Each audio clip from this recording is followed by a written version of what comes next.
नमस्कार. एजू मराठी या यूट्यूब चॅनलमध्ये आपल्या सगळ्यांचं स्वागत.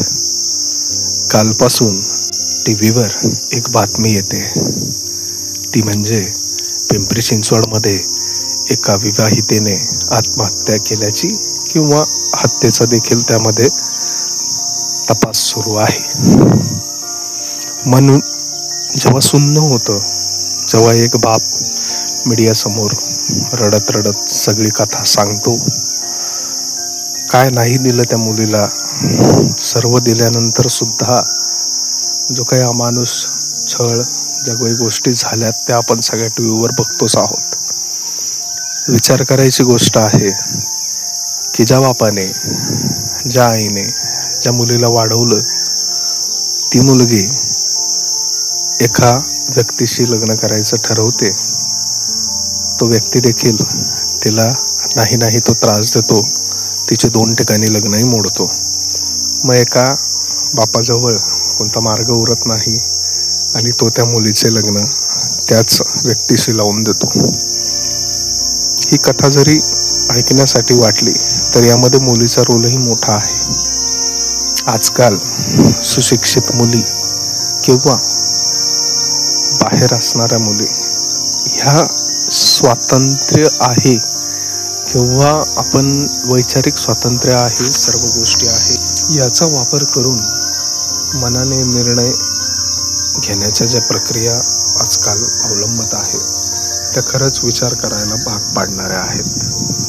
आपण जरी उच्च शिक्षित असलो, आपल्या आईवडिलांपेक्षा जास्त शिकलेलो असलो, आपण आत्ताचं जग जरी बघत असलो, तरी आपल्याकडे आपल्या आईबापांपेक्षा एक गुण कमी आहे, तो आहे अनुभवाचा.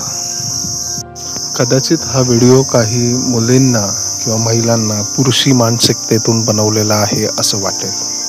आमच्या स्वातंत्र्यावर गदा येत आहे, आम्ही स्वावलंबी झालेलो आहोत, सगळ्या गोष्टी वाटू शकतात.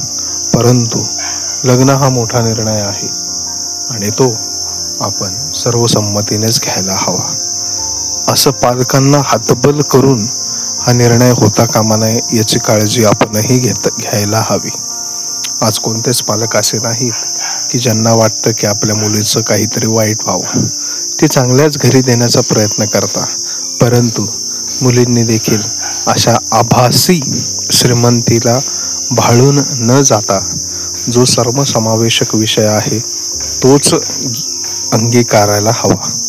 आज असंख्य चांगली मुलं सुद्धा आहेत, परंतु ते चांगले या अर्थाने नाही की ते खूपच गडगंज श्रीमंत आहेत, परंतु गडगंज श्रीमंताच्या घरामध्ये व्यसनाधीनता, हुकुमशाही पद्धत आणि ह्या सगळ्या गोष्टींना सामोरे जावं लागतं आणि तिथंच मुलींचा जीव घुसमटतो. स्वतःच्या मनाप्रमाणे निर्णय घेतलेला असतो, त्यामुळे ह्या मुली उद्या किती जरी अत्याचार व्हायला लागले तरी मात्र ते सहन करत असतात. कारण त्यांना वाटतं की लग्नाचा निर्णय तर आपण आपल्या मताने घेतलेला आहे, त्यामुळे कदाचित आईवडील आपल्या मागे उभे राहणार नाही. परंतु तसं नसतं. शेवटी ते आईवडीलच. मूल कितीही चुकलं तरी आईबाप त्याच्या मागे 100% उभे राहतात.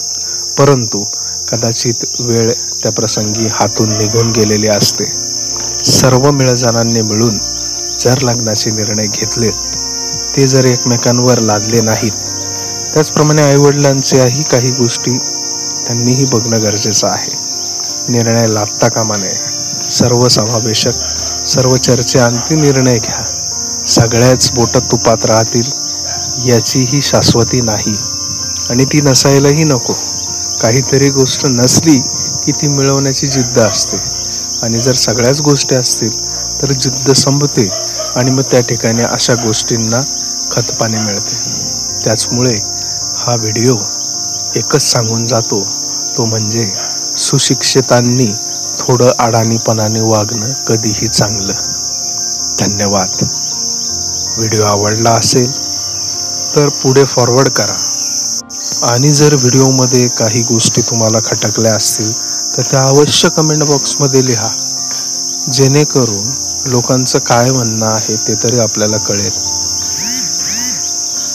ह्या गोष्टी 50 वर्षापूर्वी पण होत्या, 20 वर्षापूर्वी पण होत्या, आजही आहेत, उद्याही राहतील.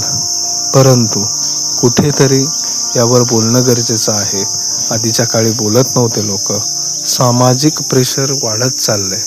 त्यामुळे हा व्हिडिओ जर तुम्हाला काही वाटलं तर नक्की कमेंट बॉक्समध्ये लिहा. व्हिडिओ जर पटला असेल तर तो नक्की पुढे फॉरवर्ड करा. चांगल्या कमेंट्स नक्कीच आपण विचार करू.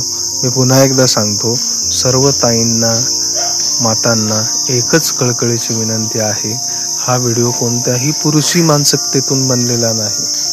यामध्ये तुमची काळजीच आहे. तुम्ही शिकल्यात, तुम्ही मोठ्या झाल्यात, आनंदच आहे. परंतु लग्नासारखा मोठा निर्णय हा कोणत्याही बाजूने एकतर्फी असू नये असं वाटतं. मुलीही हतबल होता कामा नये, आईवडीलही हतबल होता कामा नये. सगळ्या गोष्टी चांगल्या सुखरूप पार पडाव्या इतकीच इच्छा. आपलं चॅनल जरी एज्युकेशन ह्या कॅटेगरीत मोडत असलं तरी ह्या गोष्टी सुद्धा शिक्षणाचाच एक भाग आहे. शिक्षणाने सर्व दिलं, परंतु काही अडाणी लोकांनी ज्या गोष्टी रूढी परंपरा जपत आल्यात त्या मात्र शिकवायचं राहून गेलं.